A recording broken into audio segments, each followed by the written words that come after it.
Hey, what's going on guys? Welcome to another tutorial. In this tutorial we are going to build this calculator app in Flutter.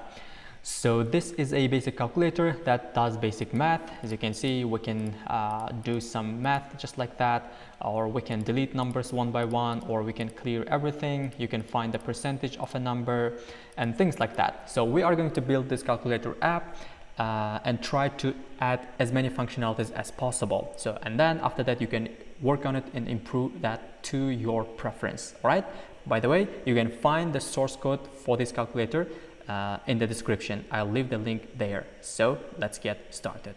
Let's open up our terminal and create our Flutter project. For that, we can run flutter create command line with the name of our application. So the name of the application will be calculator. Okay, so you can change this name to whatever name you want. If I run it, it should create the default Flutter counter app project in a second. So now we're done. We can change the current directory to the newly created project directory. For that, we can use cd dot the name of the folder, that is calculator. So now I can open this project inside my VS Code using this code dot command line. Once the project is open, you can come to this lib folder, and inside there we have main.dart file, and here we have our default Flutter counter app. So we can actually check it on our emulator. So as you can see, I have Flutter emulator is selected. I can open that up. So now if I make this smaller and run the app, you should see the usual Flutter counter app. So here we have the app that is running. So this is a counter app as usual. Depending on your Flutter version, the UI might look a little bit different, but the functionality is the same for this application. Okay, now we don't need this app, so we can actually remove the code for this app. So here I can remove my home page widget. So I can remove all of it. And here, let me close this. I want to remove the comments as well, and this one, and we don't have this my home page. We can remove it, and now we are left with only main function and the my app stateless widget, which has material app. Now we can change the title to our liking, that is calculator. Okay, now for the theme, I want to use dark theme, so theme.dark, and for home property I will create a new widget that is going to be calculator screen. Okay, so we will create this in a new file. Let's open up our lib folder again, and inside there I want to create a new file. Now, the name of that file will be calculator screen. Okay, screen.dart. Here I want to create a new stateful widget. So the name of this widget will be calculator screen, as we define it inside our main.dart file for home property of material app. Okay, now we have this calculator screen stateful widget, and we can actually import that here. If I import it, our error should go away. Okay, just like that. We can change this to const, just like that. As you can see here, we don't have any error, and we can save it, and we can come here, we can save this one as well. If we save it, now we are left with this black screen. Okay, because we don't have any scaffold defined inside our calculator screen yet. So I can close this main.dart file. For now, we don't need it. Now we can start building our UI. So first of all, I want to return a scaffold from this build function. If I save it, now we have dark gray screen because we set our material app theme data to dark theme. So scaffold has body property. So we set this body property value to column. Okay, just like that, because column will enable us to have multiple widgets inside one widget. So I want to divide the UI into two sections. One is output and second is buttons. Okay, let's write some comments. First one output, and second one is going to be buttons, just like that. So for the output, I'm going to have text widget, and for the value, I'll set this to 0 as hard-coded value for now. If I save it, now you can see 0 at the top, but there's an issue with it. As you can see, it's under this Android top status bar. I don't want this to be under this app bar. If you want to avoid your widgets to go under operating system UI, you can actually wrap your widget with safe area widget. This will prevent from that kind of issue, okay? So here, as you can see, 0 is under this top app bar. I don't want this functionality to be applied to the bottom part. That's why I can use this bottom property and set it to false. Just like that. Now let's style our output text widget. So text style and text style of, I want to give this font size, and font size is going to be 48, and let's give this font weight as well, and font weight is going to be font weight bold. If I save it, now we have big text, okay? So I want to position this widget to the right, and also I want to actually give some padding. Let's do that. First of all, let's give this text widget text align, okay? Text align property and text align of end. We can do that. And let's wrap this text with container widget because I want to give this alignment and padding together. I can wrap it with container and I can give this alignment of that should be bottom right, because I want to actually position this at the bottom, somewhere right here. When we have our second section, the bottom for this widget is going to be somewhere around here, okay? So let's give this padding as well. Edge insets of all, let's give this 16. I can save it. As you can see, it's positioned at the right side. Let's set it. Let's make it this const, okay?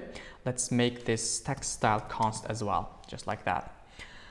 So now, sometimes the output might be long and multi-line, okay? I'll show you what I mean actually. So if we give this a lot of zeros, just like that, it will actually go to this kind of new line, as you can see, just like this. If we have the result that is long and multi-line, it might actually be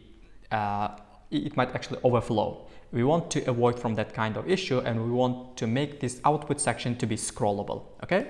For that, we can actually wrap our widget with a scroll widget, and that is single child scroll view, just like that.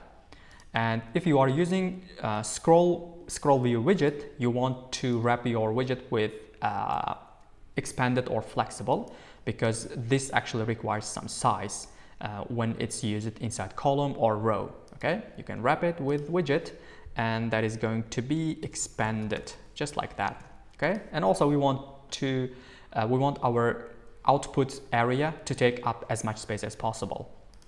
So we can remove unnecessary zeros, just like that. Now we are actually done with output section, and we can move to button section. For our button section, I want to use wrap widget, because this also enables us to have multiple widgets inside one widget. So now I want to create a new file inside which we will have a new class which has all of our operands and numbers, okay? That will actually make it easier for us to use any operand or any number whenever we need them. Instead of using like multiply cyan as a string, we can actually grab it from that class. So here I'll come inside to this lib folder. Inside that, let's create a file with the name of button values.dart, just like that. And here I already created that class. I'll copy it from my notes, just like that.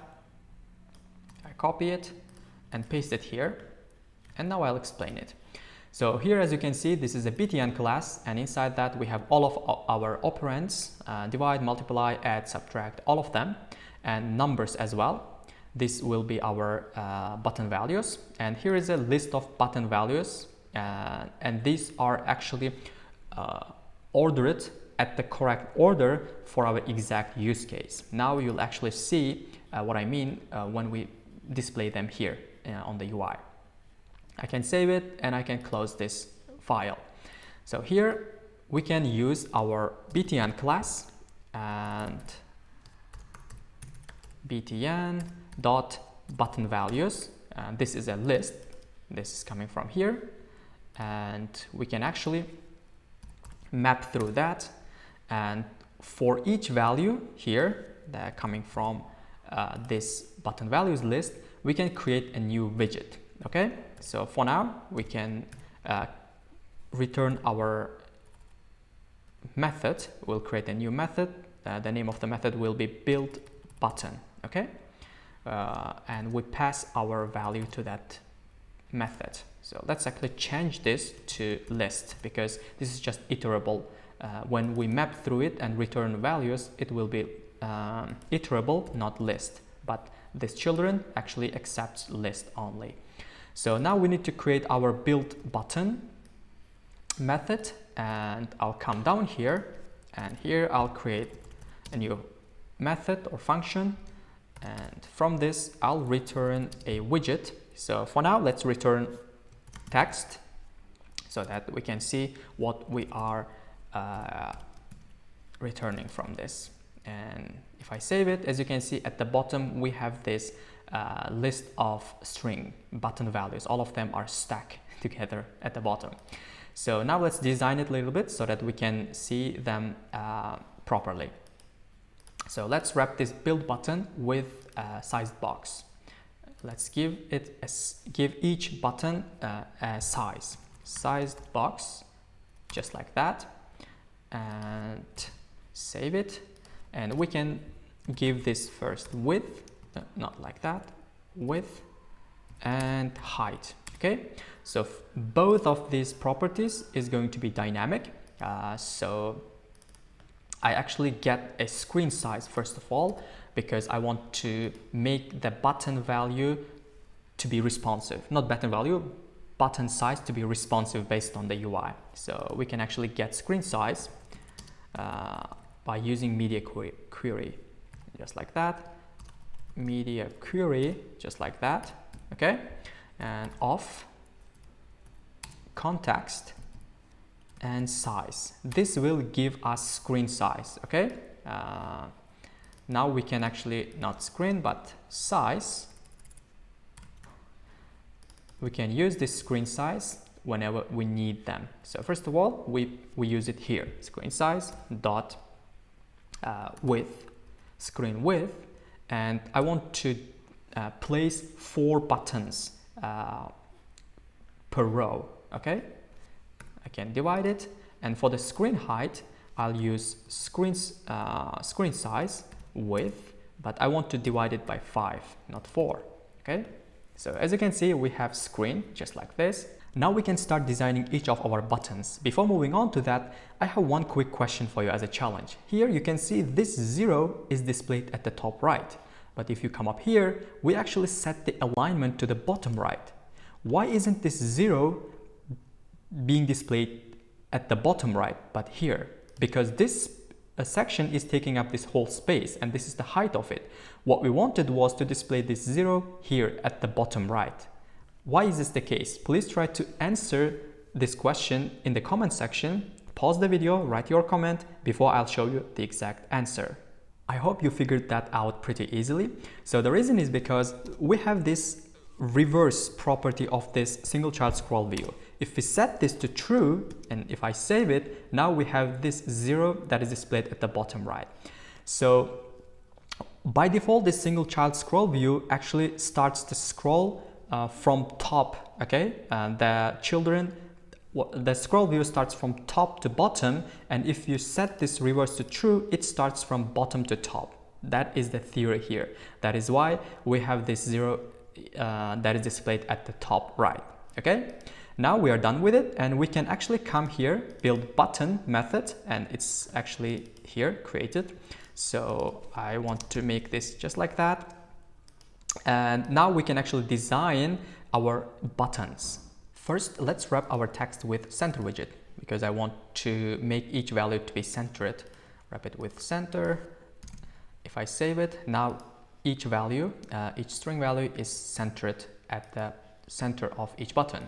So let's wrap this with inkwell, because we want to make the button to be tappable. that is the whole purpose of button, having button. So let's use onTap, and for the onTap we want to use just empty method for now, and let's wrap this inkwell with material widget to give this some styling and have that splash effect properly as well.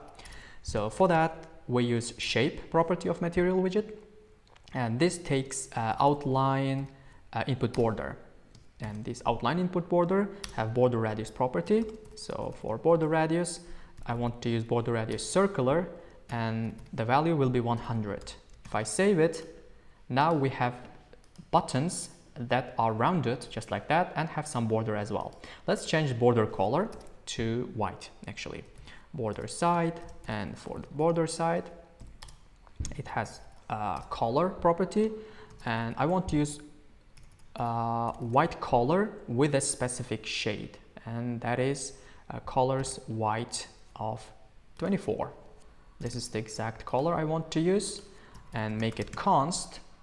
Now we have buttons. If we tap on them, you can see that that's not what we want. We want to make this splash effect not to go out of this circular border. Okay, for that this material has a clip property, clip behavior property, and we can set this clip to hard edge just like that. If I save it, now if I tap on it, you can see each button the splash effect is not going outside this border.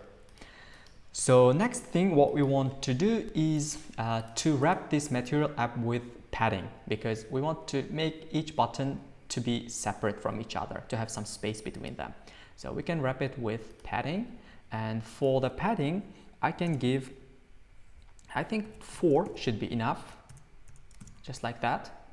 Yeah, 4 is enough. And now last thing is, actually let's give specific buttons specific colors. Okay, we want to group buttons with different colors. So first of all, let's come here, set color, and for the color we want to give color based on this value that is coming to this button.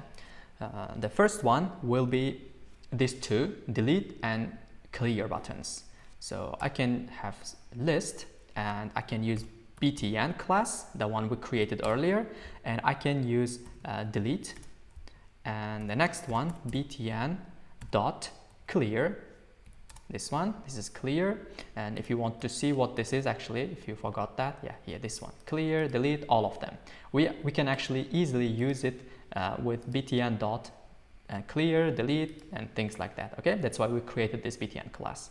So now I can say dot contains value, and now I'm checking if this value is equal to one of these, then I want to set the if that's the case, I want to set the color colors. Let me check my color. Actually I define it the colors here. So button border, I set that one, delete and clear, and that's going to be blue gray. Okay, this is the color I want to use. Let me put it somewhere here. Blue gray, right? Blue gray, else I have another condition, and now I set these two of them to blue gray, and I want to set these operands, these ones, to a different color. So next one, I want to check if the value is equal to one of these. So I'll create another list, and this list is going to be btn dot, the first one will be percent, if this is percentage, and the next one btn dot if this is multiply, right? And the next one, let me save it like that so that you can see it properly. So this is the next one, if this is percentage, if this is multiply, and copy paste. And next one, if this is add, right? And copy paste again. If this is subtract, and one of them. And if this is divide as well, we want to consider divide. And the last one is going to be if that is actually calculate. Okay, that's this calculate is equal to that equal sign. Okay, and dot contains, if that contains value, that this is button value coming from that list of button values. If that's the case, we want to set the color here. As you can see, I set operands, that is going to be orange. I want to set this to orange. In other cases, so now we have our buttons, these numbers, the left, the rest of the buttons are just numbers. So numbers are going to be just black 87. Okay, that's the last case. I can close this. Now if I save it, now we have buttons. You can see that are styled properly. So instead of putting all of them here, I want to copy all of it, copy it, and come down here. And here I want to create a new function that returns color. Color get btn color. Okay, and we pass that value, button value, and we can actually return this just like that. Okay, now we have this condition, and we can use, instead of all of this, we can use get btn color here, get button color, and we pass our value. And if we save it, we have the same functionality.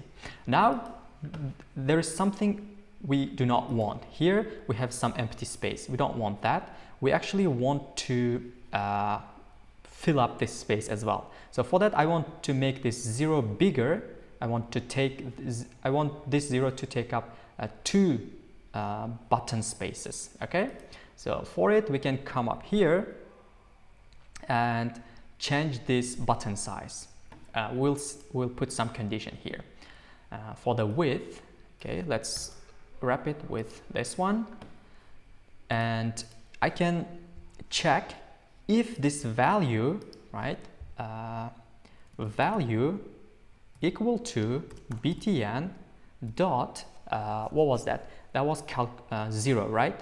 And number 0. If this is the case, then I want to set this screen size width of, I want to set it width divided by 2. Otherwise, this will be similar to other buttons. If I save it, now we have 0 that is set to this one. Okay. The last thing is coming to here, and we want to style this one as well, this text and button text as well. So for it, we can change, we can give style and text style of, so text style, let's give this font weight of bold. Okay, I can save that, and let's give this font size as well. I think we can make the font size a little bit bigger, like 24 probably. Let's check it. Okay, this looks fine now, and we can make this const. It's like that. Now we are done with button design as well. We can move on to functionality. Before we move on to functionalities, let's actually change these button values. One of them should be 5, right? I didn't notice it. Maybe you have noticed it already. Let's actually change this to 5. We come here to button values.dart file, and here I want to change this and 5 to 5. Okay, this number 5 should be number 5. If I save it, this should be 5. As you can see, we have the number buttons with the correct values. I can close the file. I can close the sidebar. Now what I want to do is come up here. If you remember, we had this hard-coded value of 0, and it's showing up here. We don't want this to be a hard-coded value. We want to make it dynamic. We want to change it when we actually deal with these buttons, right? So we come up here, and just about this build function, we want to create 3 variables. The first one will be number 1, and it's going to be empty string for now. And I'll copy paste a couple of times. And second one is going to be operand, and third one is going to be number 2. So basically the idea here is that the number 1 always have the values of dot or 0 to 9. Okay, so this is going to be the values this number or one variable is going to have. And for number 2, it's going to be the same, but this one for operand, it is going to have the values of plus, minus, multiply, and then divide. Okay, these are the four values this operand will have. And I come here, down here, and I'll change this to my variable. So first of all, I want to put my number 1 variable, and second one, the middle one, will be our operand, and the third one, the last one, is going to be number 2. All right, so basically this is the left side of our equation, and this is the operator, the operand, that is multiply, divide, minus, or plus, and this number 2 is going to be the right side of our equation. Okay, and now in this case I want to check if all of these 3 variables is empty. If that's the case, we want to show something here, right? So let's check it. If that is empty, if the resulting string value is empty, then we want to show just 0. Or else, if this is not empty, we want to actually display this string as it is. Okay, if I save it, nothing will change because our variable values are empty. That's why we have 0. If you come up here, we have empty variables. So now I can come down here inside our build button function. We have this inkwell, and this actually every time we tap on any button, this inkwell's on tap property is going to be called. Okay, so here I want to assign a arrow function, and I'll create my own function and assign it to this on tap method of inkwell. So the name of the function on btn tab. Okay, and I want to pass a value of the button that is tapped to this on btn tab function. So the value, this value is coming from here. Okay, so I come down here. Let me actually separate my functions just like that, and I'll create a new function, and the name of the function, as I defined it before, it's going to be on btn tab. Okay, and we receive our value that is coming to this function, and here we are going to deal with each button tap. First of all, let's actually try to show up something here when the button is pressed. So what we can do is we can actually grab our number 1 variable, and we can actually add the value to this number 1.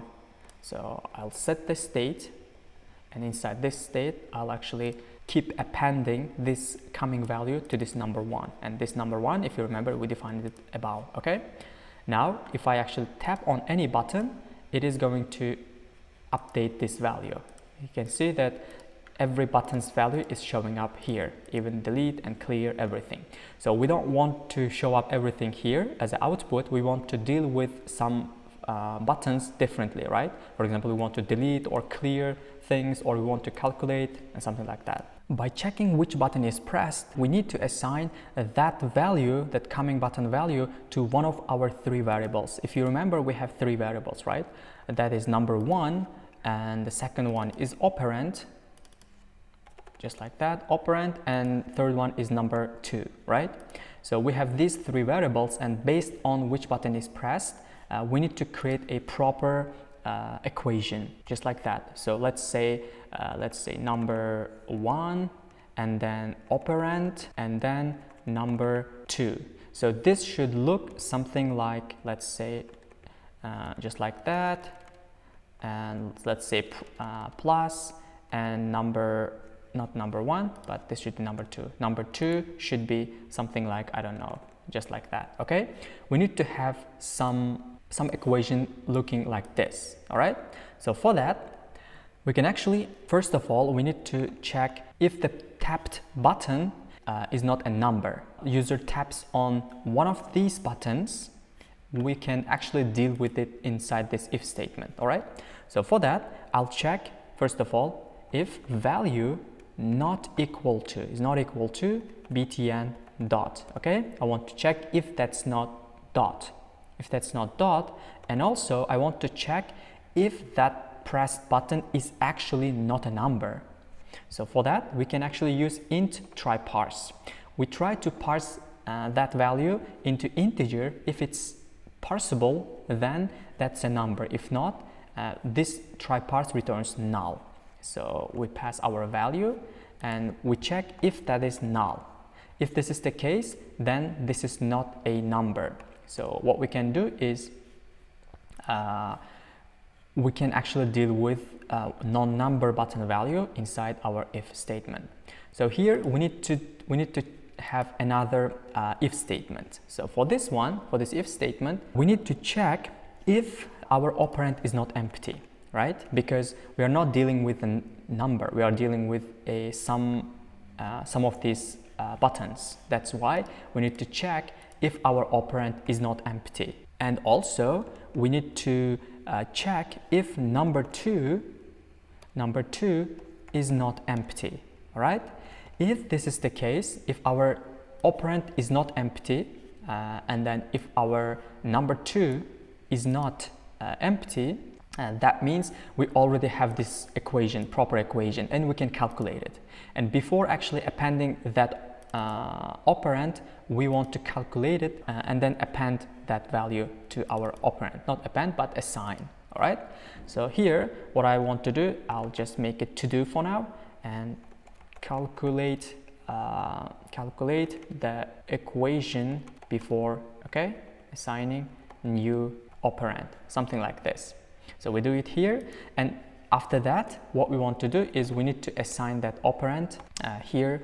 That new value will be our new operand. Okay, so now you might be thinking, how about this delete, clear, and other percentage buttons? So yeah, we are going to consider that ones as well, but for now we can assume that user tapped on only one of these four. Okay, one of these four buttons or this button. All right, and we'll deal with this equal and percentage and delete, clear buttons after that. We are done with non-number character. Now what we want to do, we want to check if our number, we want to check which variable is empty. Based on that, we can assign that value to our certain variable. Okay, first of all, I want to check if our number 1 variable is empty. If that's the case, first I need to check if operand is empty as well, because let's say, let's close this one, body, right? So this means if number 1 is empty and operand is empty, this means we have number 1, this empty, or our operand is also empty, and here number 2, right? So this is the case, but in this case our number 1 could not be empty. That can be like they can be number, but our operand might be empty. If that's the case, we can keep assigning the new number to this. Okay, just like that. If there is a operand here, that means we cannot assign any number to our number 1 variable. So this is the case. So let me actually remove this. And what I want to do here, first of all, we need to actually deal with the dot case here, up here. We checked if our value is not equal to dot. Okay, then if that's the this value equals to dot, this means this if statement is not going to run. It's not going to go inside this if statement, and it comes to here, else if. In that case, we are not checking if that's not dot, right? So here we need to deal with that. So for that, I'll check if value equal to btn dot. Okay, if that's the case, and also I want to check if our number 1 contains btn dot. Okay, I want to check that here.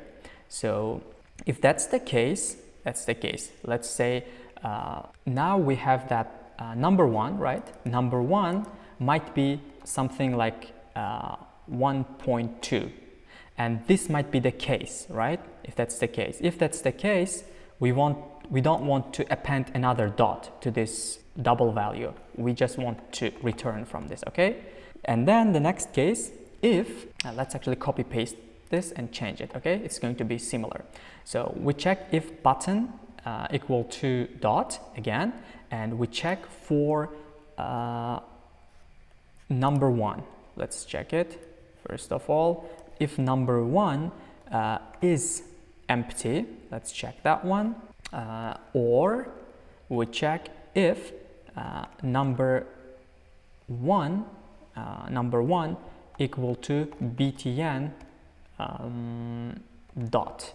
All right, we want to check that here if the tapped button is dot, and let's actually wrap this with braces just like that. If number 1 is empty or number 1 equal to dot. If that's the case, what we want to do is in this case our number 1, right, number 1 might be empty, or that could be 0. Is that right? Yeah, not dot, but this should be n0 if number 1 equals to 0. Okay, this is the case here. If that's the case, what we want to do is change our value, that coming value, to 0 dot. So the idea here is that sometimes the output might be empty, as there is nothing here, or this could be 0, right? In that case, user, the first pressed button can be this dot. If that's the case, we want to change that 0 dot, because we don't want user to see a number something like this.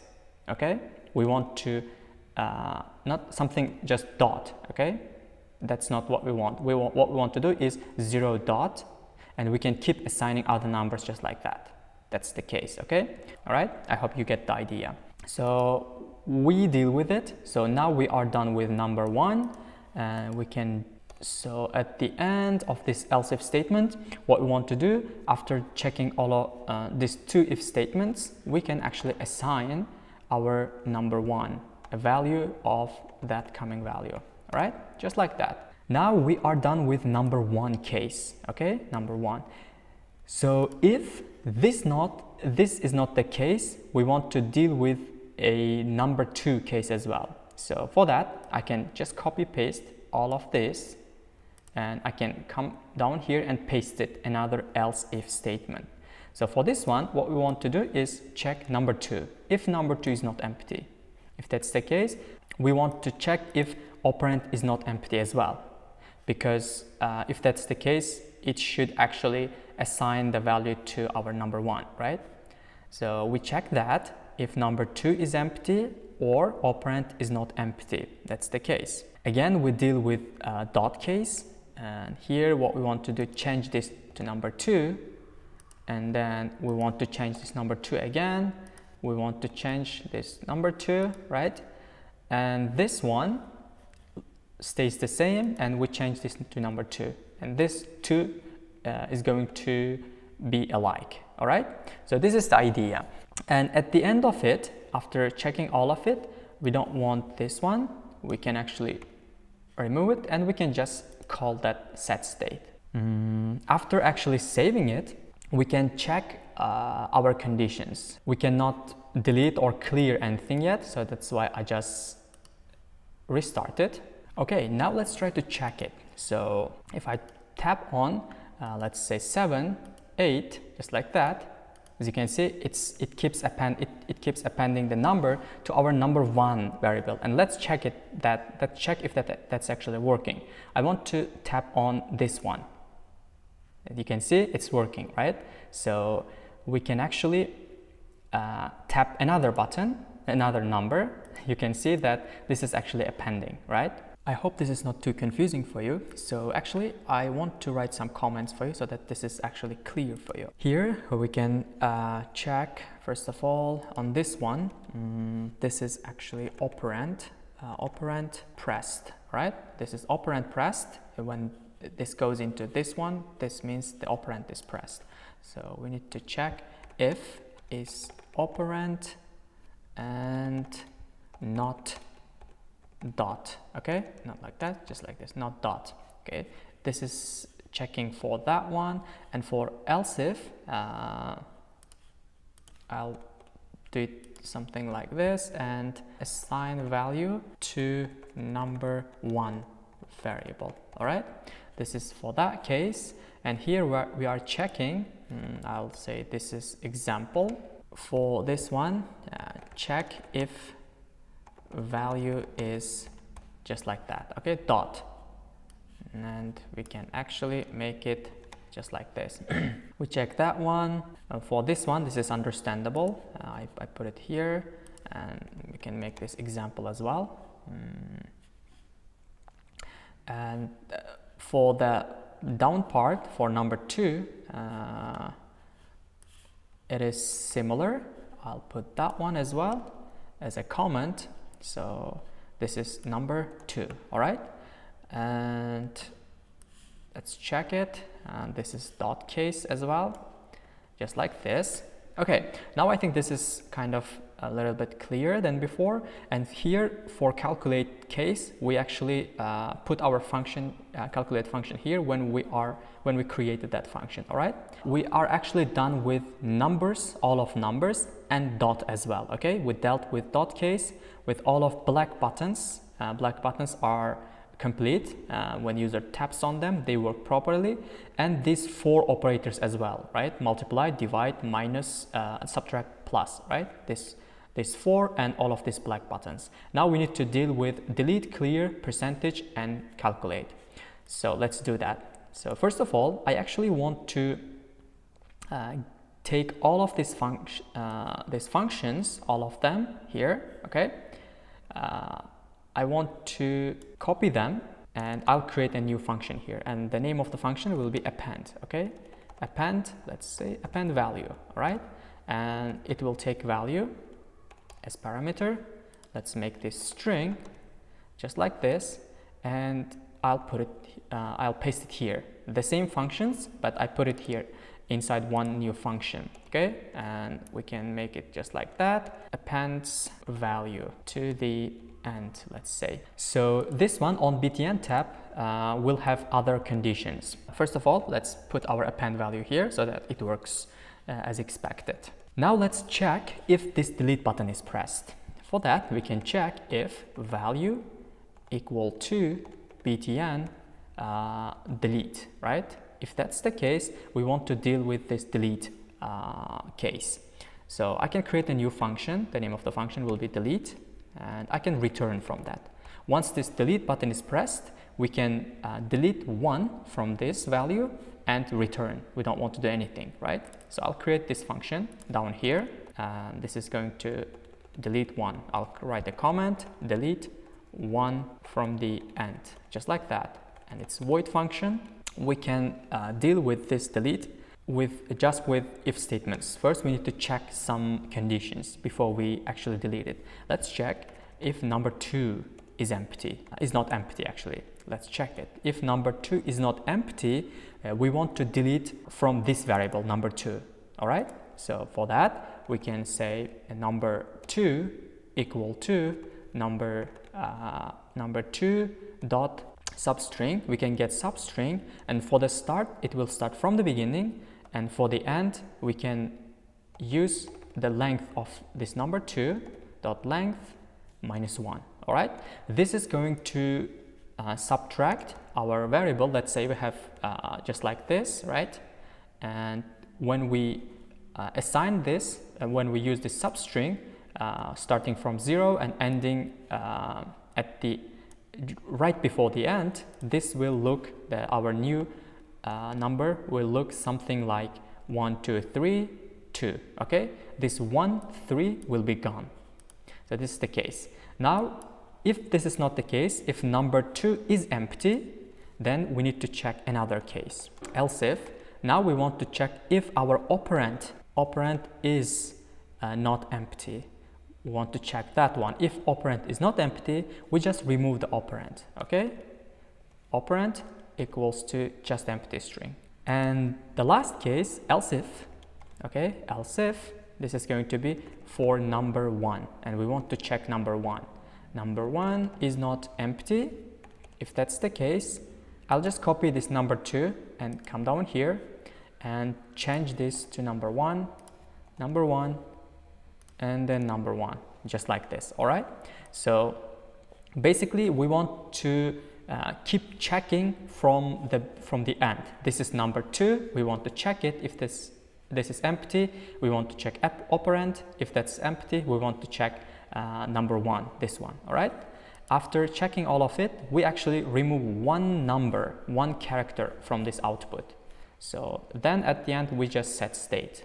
We call this, and that's it. Now we are done with delete. All right, now I try to actually tap on delete. Okay, as you can see, now we are deleting just like this. That's it. Now we are done with delete.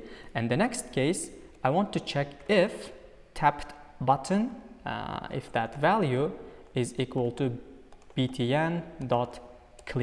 Okay, I want to check this if this is clear, if this clear button is pressed.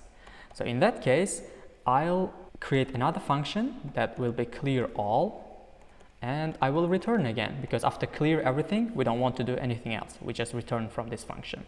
So I come down here and I will separate my function like before, and clears all, let's say output. Okay, this is void function again, clear all. Here we can deal with this clear all function pretty easily. We call set state, and we set all of our variables to empty string. Okay, copy paste a couple of times, and then this is going to be operand. Operand will be empty, and number 2 will be empty as well. Okay, I save it. After saving it, I can come here, I can tap on clear. Now you can see everything is gone. All of our number 2 operand and number 1, number 2 and operand variables are empty. Okay, now we have only 2 cases left. One is this percentage. If we tap on it, it will just put it here because we did not check for this condition. And for this equality operator as well, it just puts it here. We don't want that. Okay, so we want to check for these conditions. First, let's actually check for percentage. If value equal to btn dot percentage. If that's the case, we want to create a new function. The name of the function will be convert to percentage, just like this. And we want to return from the function again. Now I will come down here and I'll separate my function like before, and converts output to percentage. And this is void function, the name of the function, convert to percentage. And then we can deal with this convert to percentage with some conditions as well. First of all, let's check if number 1 is not empty. Let's check for that. And then we want to check operand is not empty, and the third one will be number 2. If number 2 is not empty, we want to check these ones, because if all of these variables are not empty, that means we already have a equation. Example could be something like 40 plus something like this, right? We already have a proper equation. Before converting this to percentage, we want to calculate it. So that's why here I'll write a comment, calculate before conversion. Okay, and here will be to do, our to do, right? Because we did not create our calculate function yet. We do that one, we calculate it, and we do not return it. We do not return from here yet, because after calculating we still want to convert that into percentage, right? So that's why we check it if the next condition, if it does not go into this if statement, then we want to check another condition, that is operand, right? If operand is not empty, in this case, if operand is not empty, that means the last one If I delete it, we have something like this, and it looks something like this. All right, our output or input ends with operand. We don't want to convert this into percentage, right? So we need to deal with this one as well, because it is going to throw an error. So if that's the case, cannot be converted, right? So that's why we just return from it if this is the case. And at last, after passing all of these conditions and checking, changing our value to a proper one, we can actually get our number, right? Final, our number, and this is going to be number 1. In our calculate function, after calculating everything, we always want to set that calculated result into our number one value. All right, that's why we always deal with this number 1 value inside this convert to percentage. Let's say, I'll show you an example. If we calculate it, we have this result, right? Final result, and it's going to be something like number 1 and then operand number 2, right? This is the case. We are dealing with this, and then I come down here. So this is our equation. After that, we are getting our number again, and we are assigning the result to that. This is just like this, all right? So every time we calculate it, this result will be assigned to number 1 variable, the one we created at the beginning of this functionality section. So that's the idea. So that's why we always grab number 1 here. And before converting to percentage, we want to change the string number into actual number, double or integer. In this case, we want to change it to double. We use double parse. So we have this number variable that is changed to double. And now we can set our state. So inside this set state, what we can do is number 1 is going to be equal to our number. Let's actually change it, convert it first. We want to convert that number 1 divided by 100, something like this. All right, we want to do that, not number 1, but this number, this one, this is double, and we want to divide it by 100. In this case, we converted the number to percentage, right? And we want to reset our operand first. That needs to be reset as well, operand, and then number 2 needs to be reset as well, just like this.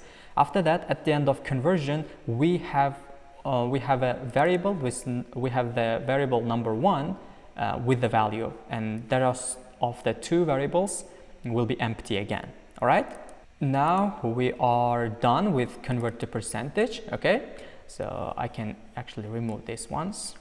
Convert to percentage, right? That's the case. So I can delete it. For now, we can actually convert numbers to percentage. If I try this, let me try it. You can see it's converting this to percentage. I can clear it. Let's say we have this number. If I convert it, you can see this is converting it to percentage. So the final button is this equal button. Okay, we are going to deal with this equal button just under this change to, what is it, under percentage. So let's check it. If the button value, the passing button value equal to btn.calculate, right? This calculate is, if we come here, is equal to this equal button. All right, so if that's the case, we want to calculate our result. Calculate a new function. I want to create a new function, and after calculating it, I will return from that, because after calculating, we don't want to do anything, right? So we can create a new function down here again. I come down here and I'll separate my function like others and calculates the result. All right, so it's going to be a void function again, and the name of the function is calculate, and then we can have some conditions here so that we can calculate the result properly. In order to calculate our result, we need to have our 3 variables with proper values. because we want to have a proper statement so that we can calculate our result, right? So that's why we need to check each of our variable for their value. First of all, we will check if number 1 is empty. If that is empty, we just return from this function because we cannot calculate our result. If, let's copy paste this if statement a couple of times. If operand is empty, we return from this function. Again, we cannot calculate it. Then for number 2, we do the same. If here we can pass from these 3 conditions, then we can go ahead calculate our result. So now I want to create 3 variables. First one is our number 1 variable's double version. So num1 equal to double parse. Double parse, we can pass our number 1 variable. So this is going to be the double version of our number 1 variable. Okay, and we'll do the same for number 2. This is going to be num2. So number 2, right? And then the last one will be the third variable is going to be our result variable. So this will keep track of our result. So that's it. So we can make these 2 variables final as well, just like this. Now, just under result variable, I can create switch statement, right? So in the switch statement, what I want to do is first of all pass our operand. So I'll pass our operand and check if that operand, first of all, is btn.add. If that's add, we need to add our 2 numbers. So we can add our num1 plus num2, right? And we need to assign that to our result variable, just like this. Then if that's not add, we'll check for subtract. If that is subtract, we just subtract our number 2 from number 1. And for the third case, we will check for multiply. If that is multiply, then we can actually multiply these 2 numbers. And for the last case, that is divide. For divide, we just divide our 2 numbers, just like this. And for default, we can leave it as it is because we dealt with all of 4 operands. So then outside this switch statement, what I want to do, I want to call set state. So inside this set state, I will assign result variable to my number 1 variable. Okay, use result. We cannot assign result directly to our number 1 because this is double and this is string. So that's why we can wrap it with double quotes, just like this. Now we have a string version of our result. And then there is one case we need to consider. So let me clear this. Let's say sometimes when you calculate, your result might look like something like this. And in this case, we want to show the whole number, not the point part, right? That's why we can remove this .0. So for that, we will check if our number 1 ends with, if it ends with .0, then we will modify our number 1 variable. So we can grab our number 1 and assign number 1 substring, start from 0 and end with number 1 length minus 2. Okay, so basically this is going to remove the last 2 characters at the end of our string. So that is the case. And then after that, we outside of this if statement, we want to reset our operand and number 2 variables. We can make them just empty string, just like this, and this one is going to be number 2. If you remember, I mentioned it earlier that every time we calculate our result, we always assign our variable to our result value to our number 1 variable, because we want to make operand and number 2 variables ready for another equation or another statement. User might want to, let's say, have this result and might want to keep calculating, again pressing on this one and keep going just like that, right? If that's the case, we want to make our variables ready for new values. So that's the idea. So, oops, I can save it now, and then let's actually hot restart it so that everything works just fine. Okay, so now let's try it. If we do that, let's -2, just like that, and we can divide it by 5, let's say. Okay, so multiply it by 5, not bad. Okay, I hope the the result is correct. I tried to consider everything I could think of. All right, so if there is a bug or anything, please try to fix it and write your comment in the comment section. So there is 2 more cases we need to consider here. The last one, if you remember, we left 2 to-dos. So the first one was inside our convert to percentage, right? If we come into that function here, before converting our output or input into percentage, we need to check if that's a proper statement, something similar to that, right? If there is already statement, let's say just like that, we want to calculate it first and then convert it to percentage. That's why if this condition is true, then we need to call our calculate function here, just like this.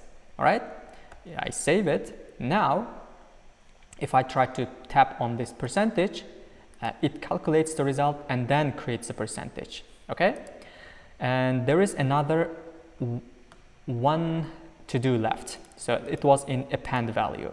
Here, if you remember, if this condition is true, that means user tapped on operand, right? And then inside that, we need to check if there is already an operand, meaning if there is already a proper statement, something like that, right? If that's the case, we want to calculate our result inside here, inside this to do, right? Calculate our result, and then we can assign that operand a new value, the value that passed to our function. Okay, so here I can save it. Now if I try to let's say tap on operand again, we already have this one operand. I can tap on this operand. If I tap on it, it calculates the result, and then it will put the operand at the end again, and we can keep calculating more results just like that, and we can tap on this, and that is our result. All right, you can see that you can improve this calculator way more than this. For example, there is a too long decimal point here, you can make it shorter, and also it doesn't work with negative numbers yet, so you can actually create a function to work with negative numbers as well. So for all of these functions, you can find the source code, you can find the link in the description. I'll leave it there. I hope this video is useful for you. If that's the case, smash that like button and consider subscribing for more content like this. See you in the next video.